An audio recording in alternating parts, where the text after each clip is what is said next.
युवा प्रभात सेवाभावी संस्था व क्रिकेट संघ यांचा 15वा वर्धापन दिन अनोख्या पद्धतीने आझाद मैदान दापोली या ठिकाणी पार पडला। याचे औचित्य साधून सांघिक सूर्यनमस्कार व फिटनेस चॅलेंजचे आयोजन करण्यात आले होते। याला उत्स्फूर्त असा प्रतिसाद लाभला। विजेत्यांना भेटवस्तू देऊन त्यांचा गौरव करण्यात आला। उगवत्या सूर्याच्या साथीने आझाद मैदान दापोली या ठिकाणी गेली 12 वर्ष दापोलीमध्ये योगाचा प्रचार आणि प्रसार करणारे ओम योगा क्लासेसचे योग शिक्षक पराग केळसकर यांच्या संकल्पनेतून या कार्यक्रमाचे आयोजन करण्यात आले होते।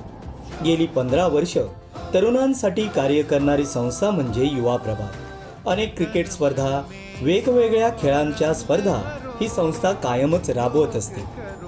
यावेळी युवा प्रभातचे संस्थापक सदस्य पराग केळसकर, अध्यक्ष रुपेश बैकर, सचिव प्रसाद गुजर, शैलेश जालगावकर, संजू देवकर, निंबाजी चव्हाण, अजित घुबडे, संदेश गायकवाड, तारिक फडणीस, अविनाश तांबे, सूरज शिगवन, अमित रेमजे, मंगेश गोले, ओमकार जालगावकर, राजेंद्र पवार, रुपेश भिसे, योगगुरू विश्वास काका फाटक व सहकारी डॉक्टर जोशी जाधव तसेच या संस्थेचे सर्व सदस्य उपस्थित होते। यावेळी अनेक मान्यवरांनी या कार्यक्रमाला भेट दिली। लायन्स क्लब दापोलीतर्फे यावेळी सर्वांना शुभेच्छा देण्यात आल्या व सदर कार्यक्रमाचे कौतुक देखील करण्यात आले।